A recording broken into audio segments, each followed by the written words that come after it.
सिडकोतील प्रभाग क्रमांक 28 मधून आम आदमी पार्टीकडून राज वाल्मिक कुमावत यांनी आज विभागीय कार्यालयात अधिकृतरित्या आपला उमेदवारी अर्ज दाखल केला। यावेळी त्यांच्यासोबत मित्रपरिवार तसेच पक्षाचे पदाधिकारी मोठ्या संख्येने उपस्थित होते।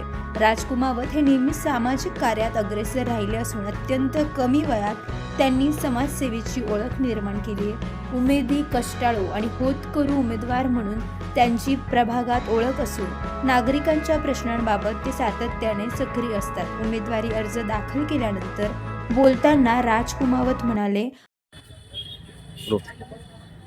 नमस्कार, माझं नाव राज कुमावत आहे। मी प्रभाग क्रमांक 28 विद्यामधून उमेदवारी करत आहे। सर्वप्रथम मी माझ्या पक्षाचे वरिष्ठ नेते असेल त्यांचे आभार व्यक्त करतो, कारण की माझ्यासारख्या एक सर्वसामान्य घरातील उमेदवाराला त्यांनी अधिकृत उमेदवारी जाहीर केली आणि सर्वप्रथम आमच्या पक्षाने आम्हाला EB फॉर्म देऊन आम्हाला उमेदवारी भरण्यासाठी प्रोत्साहन केलं।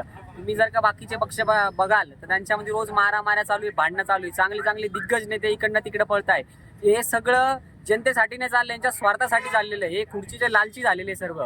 त्यामुळं जी जनता आहे जी नाशिकची आमच्या प्रभाग क्रमांकातली 28ची जी जनता आहे ती शून्य जनता आहे, ती यावेळेस सर्वसामान्य माणसाला संधी देईल, मी अशी सर्व जनतेकडनं अपेक्षा करतो आणि थांबतो। आपलं वय किती आहे?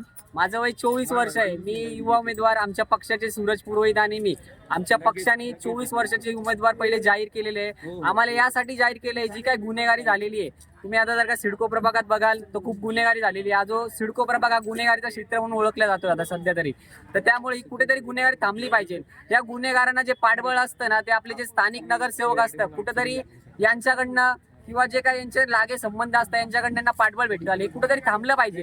त्यासाठी आम्ही सर्व सामान्य घरातून आता पुढे तयारी करत आलेलो आहे आणि यापुढे देखील असंच करू। आज सर्वसामान्य घरातील मुलगा आहे, यापुढे देखील राहणार ही गवाही देतो।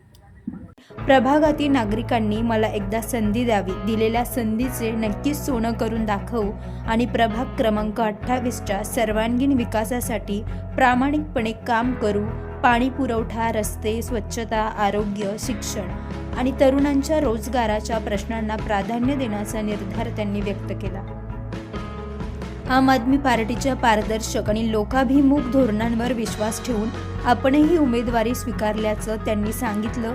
राज कुमावत यांच्या उमेदवारीमुळे प्रभाग क्रमांक 28 मधील राजकीय वातावरणात चैतन्य निर्माण झाले असून आगामी निवडणुकीत त्यांची उमेदवारी लक्षवेधी ठरण्याची चर्चा आहे। महाराष्ट्र 24 न्यूजसाठी नितीन चौहान, सिडको।